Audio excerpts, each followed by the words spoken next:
राम राम।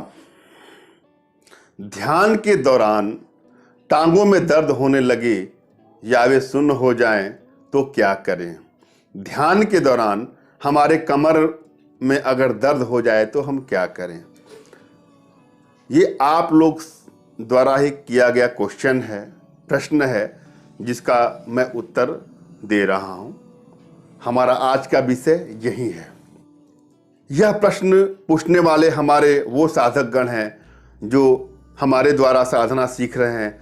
वो सम्मोहन साधना सीख रहे हैं या आत्म सम्मोहन साधना सीख रहे हैं, दिव्य ऊर्जा साधना सीख रहे हैं या आभा मंडल दर्शन साधना सीख रहे हैं या कुंडलिनी साधना का अभ्यास कर रहे हैं या टेलीपैथी साधना का अभ्यास कर रहे हैं या चित्र वशीकरण साधना का अभ्यास कर रहे हैं या वशीकरण साधना का अभ्यास कर रहे हैं या कामधेनु साधना का अभ्यास कर रहे हैं या दिव्य दृष्टि साधना का अभ्यास कर रहे हैं या सूक्ष्म सत्ता दर्शन साधना का अभ्यास कर रहे हैं। लमसम अनेकों साधकों का यह प्रश्न है। हो सकता है कि यह प्रश्न आपका भी हो।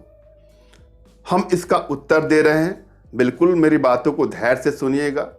जब हमारे साधक गण पर्याप्त शारीरिक अभ्यास नहीं करते हैं तो ऐसा होता है। उनके टांगों में दर्द होना, टांगों का सुन्न हो जाना, कमर में दर्द होना आदि आदि ये समस्याएं उत्पन्न होती हैं।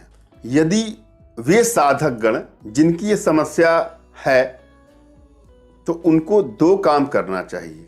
साधना करने से पहले और साधना करने के बाद पर्याप्त स्ट्रेचिंग व्यायाम का अभ्यास करना चाहिए। अगर आपको स्ट्रेचिंग व्यायाम नहीं आता है तो आप पर्सनली हमसे व्हाट्सएप पे मैसेज करके या फ़ोन कॉल करके हमसे जान सकते हैं। फिर भी मैं मोटा मोटा कुछ बताने का प्रयास कर रहा हूँ। पहले हम पैरों के स्ट्रेचिंग के व्यायाम के बारे में बताएंगे। आप बिल्कुल सीधे बैठ जाएं। जब भी बैठें तो आपकी रीढ़ की हड्डी, गर्दन की हड्डी, कमर और गर्दन बिल्कुल सीधे होनी चाहिए। यह प्रयास करें। ऐसे ना झुक के बैठिए, बिल्कुल सीधे बैठने का प्रयास करिए। अपने दोनों हाथों को कमर के बगल में रख लीजिए और अपने दोनों पैर को सीधे फैला लें। सीधे अपने पैरों को फैला लें। सपोज करिए कि मेरा पैर है, मैंने ऐसे फैला दिया है, जिसका एड़ी जो है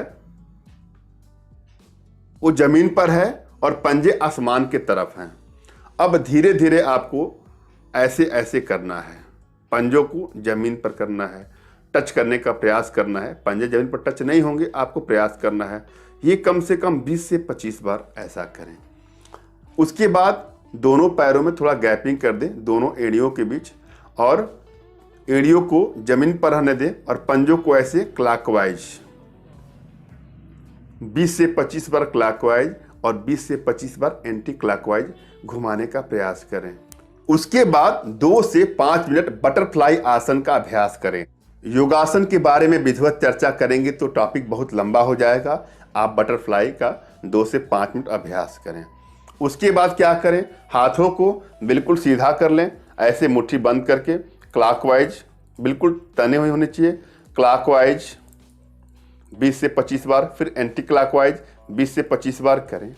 उसके बाद 20 से 25 बार ऐसे करें, फिर 20 से 25 बार ऐसे करें। फिर आपको अपने ऐसे पकड़ के 20 से 25 बार ये क्लॉकवाइज और 20 से 25 बार एंटी क्लॉकवाइज, ये सब आप करें। बस यही है स्ट्रेचिंग। पर्याप्त स्ट्रेचिंग के अभाव में ये सब समस्याएं होती हैं। अगर आप पर्याप्त स्ट्रेचिंग एक्सरसाइज का अभ्यास करेंगे तो आपकी समस्त समस्याएं सॉल्व हो जाएंगी। यदि आप फिर भी असहज महसूस कर रहे हैं, फिर भी वो समस्या आपके पैर सुन्न होने का, टांगों में दर्द होने का है, तो उसके लिए आप क्या करें, अपनी दोनों टांगों को फैला दें और मुद्रा को चेंज कर दें। जिस मुद्रा में बैठ करके आप साधना कर रहे थे, जिस आसन में बैठ के आप साधना कर रहे थे, उस आसन को, उस मुद्रा को आप बदल दें। आप अपनी मांसपेशियों को अकड़ा करके, बिल्कुल सीधा करके उन्हें आराम पहुंचा सकते हैं या उनकी मालिश करके आप आराम पहुंचा सकते हैं। फिर जब आपको लगे कि आप बिल्कुल सहज अनुभव कर रहे हैं तो अपने मुद्रा में आकर के फिर से उसी प्रकार साधना शुरू कर सकते हैं। जब आप नियमित रूप से बैठ करके साधना का अभ्यास कर लेंगे तो आप ये पाएंगे कि आपके द्वारा बैठने की समय अवधि में बढ़ोतरी हो रही है और धीरे धीरे आपके बैठने का समय बढ़ता जाएगा और आपको कोई दर्द, कोई दिक्कत भी महसूस नहीं होगी और कुछ माह में ऐसी कोई समस्या आएगी ही नहीं जैसे तकलीफ का हम लोग जिक्र कर रहे हैं। ध्यान के अभ्यास के पहले एक्सरसाइज और ध्यान के अभ्यास के बाद में एक्सरसाइज अच्छा रक्त संतुलन बनाए रखने में सहायता देने के लिए बहुत महत्व रखता है। और जो साधक लोग जिनकी समस्या कमर दर्द की होती है उन्हें यह ध्यान देना चाहिए कि अपने बैठने की सही तरीकों का विकास करना चाहिए। कभी भी बहुत झुक के नहीं बैठना है, ना बिल्कुल सही बैठे, आपका बिल्कुल गर्दन और कमर बिल्कुल सीधा होना चाहिए। और अगर कमर दर्द की समस्या किसी और अन्य कारणों से भी हो रही है तो आप डॉक्टर का परामर्श ले सकते हैं, लेकिन बैठने उठने से हो रही है तो आपको पर्याप्त योगा है उसका अभ्यास करना चाहिए। भुजंग आसन है, सर्पासन है, मरकट आसन है, मकरासन है, इन सब आसनों का अभ्यास करते रहना चाहिए। और इन सब अभ्यास के साथ साथ अगर आप साधना करते जाएंगे तो आपको इन सभी समस्याओं में निजात मिल जाएगी।